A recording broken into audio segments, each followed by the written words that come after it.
In today's video, I'm going to teach you how to share an editable Canva file. If you want someone else to be able to open your Canva design and make changes to it, Canva makes that process very simple.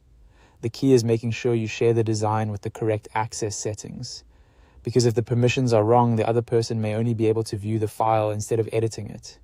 To get started, open your design in Canva. Make sure you're inside the design you actually want to share so you don't accidentally send the wrong file.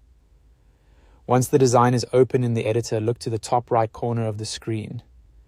There you'll find the Share button. Go ahead and click that. When the sharing panel opens, the next thing you need to check is the access level.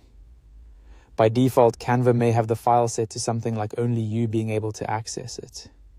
You'll want to change that option so it says anyone with the link.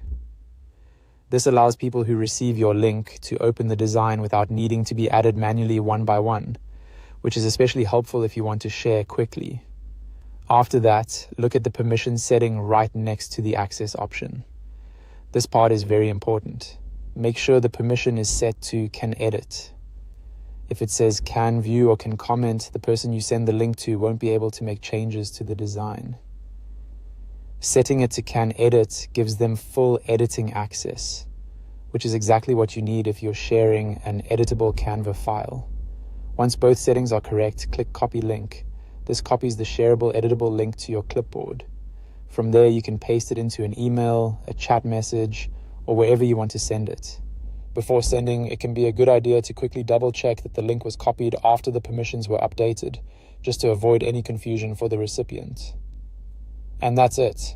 Your Canva design is now ready to be shared as an editable file, as long as the link is set to anyone with the link and the permission is set to can edit. The person who receives it should be able to open the design and start editing right away. Thanks for watching, and I hope this helped you share your Canva files more easily.